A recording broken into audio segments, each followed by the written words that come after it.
để yếu bắt nhẹ lo nè tay tôi cho nè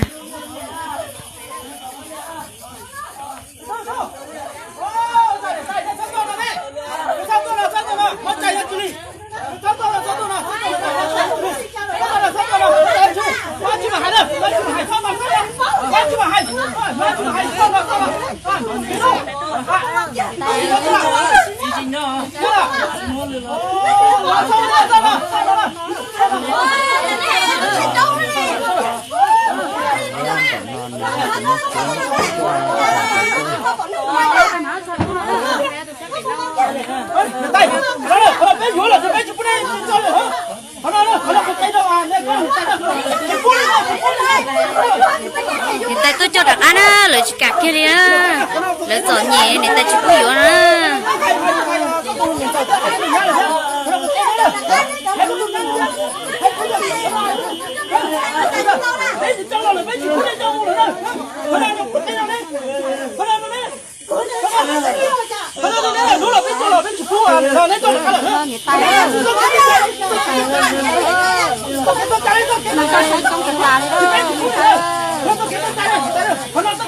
tay tôi sai nó để tay mất tay nó không bị cà nó nữa tay chụp yếu nó nữa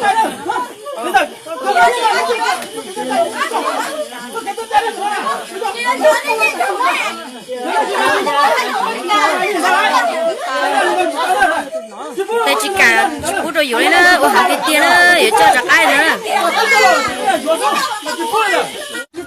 người ta đó chỉ tôi đó sẽ không nói gì à nó cửa nó cái đồ này là cửa nó cái đồ này cái kia không nói gì cái đồ này bên món cái tay à bên món cái tay như món gì nữa à Tay chỉ nữa nè, tay chỉ có gì nữa. các bạn nhớ tôi thể của mà để chỉ mua thôi bên cho lọt thôi bây giờ tay mua thì tay tôi chơi trong hai đứa này sao nó mà rồi lúc chỉ nó mua này nó cái đồ này cái đồ này sao nó mà bên này tay tôi mà bên cho lọt thôi bên chỉ mua tay mất khai không bị cà nữa nè, tay chỉ nhẹ đến nó tôi cho cả tôi đặc ăn nữa nè. chỉ mua bên cho bên cho lọt rồi bên chỉ mua đặc ăn nữa cho tôi mua cả là bên chơi à này nó tôi Bố quật tay xử lý nữa.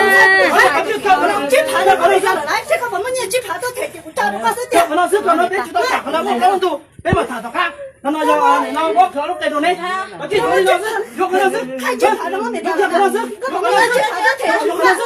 nó giúp thì chứ có muốn một có xe thì cho cái chẳng như nào đó rồi tôi sai của hai chip hạ nó mới được cái này nè các bạn muốn tôi thể mà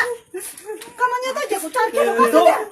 ôi các bạn nhảy nát đi á là hai muốn đi nói chip phá đô la nó các bạn nhảy mình nát đi á chú xin giờ tiêu cũng nhiều thế đi cho lo xin giờ tao chỉ chẳng cho một cái nữa mày tao có thấy cái đó chẳng cho một cái nữa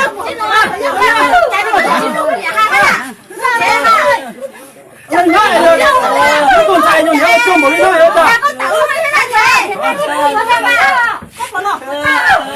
Tay chỉ bùi vô thì cái gì hết đúng rồi.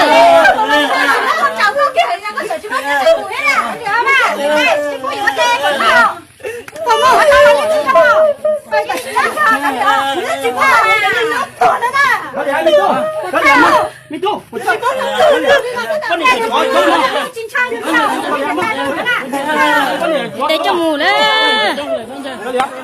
có gì có chỗ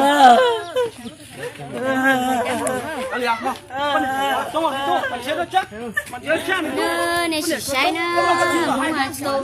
nổ là có ít con hoa, tất cả mấy mang cả sự tung theo rồi tua xí nữa.